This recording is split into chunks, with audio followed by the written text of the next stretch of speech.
Assalamualaikum warahmatullahi wabarakatuh. Nama saya Muhammad Hanif bin Omar. Sekarang bertugas sebagai penolong pengarah penguasaan dan keselamatan di ADK Wilayah Persatuan Kuala Lumpur dan juga Putrajaya. Okey, untuk kita faham berkenaan dengan pelaksanaan operasi penguasaan, pertama sekali kita kena faham pertama ialah berkaitan dengan aktiviti penguasaan yang kita buat di ADK ini semua berlandaskan kepada peruntukan-peruntukan undang-undang yang sedia ada. Especially pertamanya ialah peruntukan Akta AADK 2004 dan juga Akta Penagih Dadah Rawatan dan Pemulihan 1983 pindaan 1998, di mana kalau kita lihat pun dalam akta tersebut menyatakan Akta Penagih Dadah Rawatan dan Pemulihan. So, aktiviti penguasaan yang kita jalankan di ADK ini adalah bertujuan semata-mata untuk membantu mereka yang mana-mana terlibat dengan penyalahgunaan dadah atau penagihan dadah untuk mendapatkan rawatan dan pemulihan. Kita di sini kita tidak membuat aktiviti penguasaan untuk menghukum seseorang itu, tetapi hanya untuk membantu mereka. So, segala aktiviti penguasaan kita berdasarkan akta-akta tersebut, dan operasi penguasaan ini bukan setakat pergi, banyak orang salah faham, hanya mereka menangkap, membuat hujat air kencing. Sebenarnya dia lebih luas lagi. So, kita bermula dengan pengumpulan maklumat-maklumat daripada aduan awam dan juga risikan-risikan yang kita buat. Dan selain itu, selepas kita dapat mengesahkan maklumat tersebut, barulah kita akan buat operasi-operasi penahanan. Yang ini, operasi ini kita lakukan kepada mereka-mereka yang tidak sukarela untuk mendapatkan rawatan dan pemulihan di ADK ataupun di mana-mana pusat pemulihan persendirian. Dan selepas tu baru kita menjalankan ujian kencing dan seterusnya. Sekiranya dia dapati positif, barulah kita akan ambil tindakan selanjutnya untuk mendapatkan perintah mahkamah untuk membolehkan mereka mendapatkan rawatan dan pemulihan di pusat-pusat pemulihan ADK. Dan semua rawatan pemulihan ini kita berikan secara percuma kepada mana-mana mereka yang mengalami masalah penagihan lah. Pendekatan yang kita gunakan sepanjang tempoh Pelan Pemulihan Negara macam saya katakan tadi ialah, pertama, kita memberi fokus kepada aduan-aduan yang dikemukakan oleh orang awam. Sebab kalau kita tengok sekarang, walaupun tempoh PKP ni orang kata ramai orang duduk di rumah saja, sebenarnya kalau kita lihat data kita di ADK Wilayah Kuala Lumpur dan Putrajaya ini menunjukkan kes-kes aduan meningkat. So, ini menunjukkan bahawa walaupun tempoh PKP ataupun Pelan Pemulihan Negara ini, masalah ataupun pengambilan dadah ini masih lagi berterusan, tidak berhentilah. So, dari segi pihak kami sebagai penguasaan daripada ADK Wilayah Kuala Lumpur Putrajaya ini, kami akan membuat risikan kami dan juga membuat penahanan lah bagi mana-mana mereka yang terlibat dengan penagihan dadah ini. Macam saya katakan tadi, semata-mata untuk tujuan membantu mereka mendapatkan rawatan dan pemulihan yang sewajarnya. So, macam saya ulangkan sekali lagi, perkhidmatan kami tidak berhenti walaupun tempoh yang agak sukar pada masa ketika ini.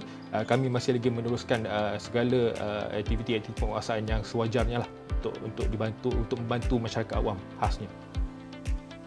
So, untuk di ADK Wilayah Kuala Lumpur Putrajaya, kebanyakan aduan-aduan yang kami terima adalah melibatkan aduan-aduan daripada pihak keluarga. Kebanyakannya keluarga-keluarga yang membuat aduan ni mengadu tentang perihal anak-anak mereka yang telah terlibat lama dalam penyalahgunaan dadah, dan memberi bukan setakat terlibat dengan penyalahgunaan dadah tapi memberi gangguan kepada keluarga itu tersebut. So, yang kita perlu tackle ialah aduan-aduan berkenaan dengan keluarga ini supaya memastikan keselamatan keluarga dan juga keselamatan pada individu yang terlibat dengan penagihan dadah itu kita dapat berikan rawatan yang sewajarnya lah. Untuk bagi saya, pertamanya, bagi mereka yang tidak terlibat dengan penyalahgunaan dadah, pertama ialah lebih-lebih lagi pada ketika ini masyarakat berada dalam keadaan tertekan dengan pelbagai faktor persedaran dan juga isu-isu semasa sekarang. So, pertamanya bagi saya, jangan menyelesaikan tekanan-tekanan kita dengan pengambilan dadah-dadah yang kita rasakan boleh membantu kita mengurangkan rasa tekanan kita. Itu yang pertama. Sebab pengambilan dadah ini adalah kita panggil short term saja, penyelesaian jangka masa pendek, dan dia lebih memudaratkan. Itu yang pertama. Yang kedua bagi saya ialah pada mereka-mereka yang telah terlibat dengan penyalahgunaan dadah.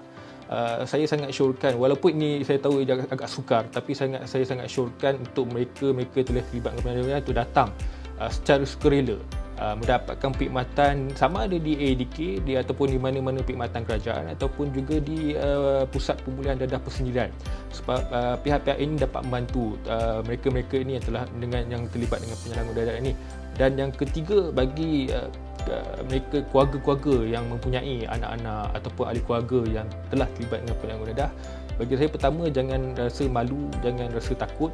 So datang dapatkan perkhidmatan nasihat terutama daripada pihak ADK supaya kita dapat menyelesaikan ataupun dapat membantu isu penagihan anak kita ataupun saudara kita di peringkat awal. Sebab isu penagihan dadah ini sepertilah penyakit-penyakit kronik yang lain. Kalau kita dapat selesaikan dalam peringkat permulaan, dia lebih mudah bagi semua pihak lah untuk membantu proses kepulihan individu tersebut. Dan secara amnya kepada semua masyarakat, komuniti-komuniti setempat, bagi saya terutamanya di Kuala Lumpur ni, kita kena ada rasa ada perasaan semangat untuk jaga tepi kain orang. Maksud saya ialah kena ambil tahu apa yang berlaku di sekeliling kita. Sebab komuniti kita adalah tanggungjawab kita.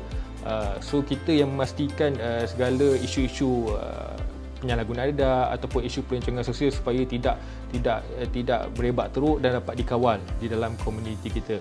So berbalik bagi saya kata tadi ialah itu tanggungjawab kita semualah untuk kita bersama-sama untuk menyelesaikan isu dadah ni supaya anak generasi kita ni dapat hidup dengan selamat pada masa akan datang.